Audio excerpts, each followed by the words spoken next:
بسم اللہ الرحمن الرحیم۔ درود پاک پڑھ لیں۔ اللہم صلی علی سیدنا و مولانا محمد وبارک وسلم صلاۃ و سلام علیک یا سیدی صلی اللہ علیہ وسلم۔ فیضان نماز کورس ہم نے شروع کیا تھا، اس میں ہم نے کافی موضوعات کو لیا، اور آج کل ہمارا جو موضوع چل رہا ہے وہ امامت کے مسائل وغیرہ پر جو ہے وہ چل رہا ہے۔ تو ہم نے اس میں بھی جو ہے وہ کافی تفصیلات اور ڈیٹیل وغیرہ سنی ہے۔ آج مزید جو ہے وہ انشاءاللہ ہم سن لیتے ہیں۔ اگر امامت سے جو ہے وہ کچھ لوگ جو ہے ناراض، یعنی امام سے کچھ لوگ جو ہے وہ ناراض ہو، تو ایسی صورت میں امام کا امامت کرنا کیسا؟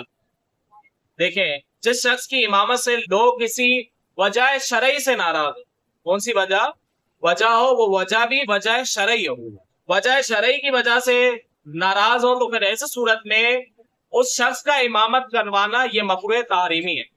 یعنی اگر آپ کو امامت کرواتا ہے تو ایسی صورت میں وہ گناہ گار ہوگا، اور اگر ناراضگی کسی وجہ شرعی سے نہ ہو تو پھر ایسی صورت میں کوئی قرار نہیں ہے، بلکہ اگر وہی جو ہے وہ امامت کے مستحق ہے تو پھر ایسی صورت میں انہی کو جو وہ امامت کروانے کا کہا جائے گا۔ اب ہم نے یہ سماعت کیا کہ امامت کے لیے جو ہے وہ اگر کوئی ناراضگی میں وجہ شرعی ہو، تو وجہ شرعی کون سی ہو سکتی ہے کہ جس بنا پر جو ہے وہ امام کا امامت کروانا اور لوگوں کا ان سے ناراض ہونا، اس کے باوجود ان کا امامت کروانا، تو یہ جو مکروہ تحریمی اس صورت کے اندر ہوگا کہ جب اس میں وجہ شرعی ہوگی۔ وجہ شرعی ہے ایسا بد مذہب کہ جس کی بد مذہبیت حد کفر تک نہ پہنچی ہو۔ اگر حد کفر تک پہنچی ہے پھر تو سرے پہ نماز ہی نہیں ہوگی، لیکن اگر ایسا بد مذہب شخص ہے کہ جس کی بد مذہبیت حد کفر تک نہیں پہنچی، اس کے پیچھے بھی نماز پڑھنا یہ مکروہ تحریمی ہے۔ مکروہ تحریمی کا مطلب یہ ہے کہ اس کے پیچھے اگر کوئی نماز پڑھتا ہے تو واجب الادا ہے، اس کو واپسی پڑھنی پڑے گی، تو بہتر یہ ہے کہ اس کے پیچھے پڑھے ہی کیوں، بہتر یہ ہے کہ جو امامت کا مستحق ہے اسی کے پیچھے جو وہ پڑھے۔ نمبر 2 یہ کہ فاسق معلن جیسے شرابی، جواری، زناخور، زناکار، سود خور، چغل خور وغیرہ جو گناہ کبیرہ اعلانیہ طور پر کرتا ہو، تو اس کو امام بنانا گناہ اور اس کے پیچھے نماز پڑھنا مکروہ تحریمی واجب الادا ہے۔ اور اگر ان کے پیچھے نمازیں پڑھی تو ایسی صورت میں ان نمازوں کو کیا کیا جائے گا؟ احاطہ کیا جائے گا، واپسی جو لوٹانا پڑے۔ تو میرے بھائیو، نماز جو ہے وہ ایک عبادت ہے، اور عبادت کو اسی کے حوالے کیا جائے گا کہ جو اس کا اہل ہوگا۔ جو اس کا اہل نہیں ہے آپ اس کے پیچھے نہ پڑھیں، جو اہل ہے اسی کے پیچھے پڑھیں۔ اس کے اندر باقاعدہ شرائط ہونی چاہیے۔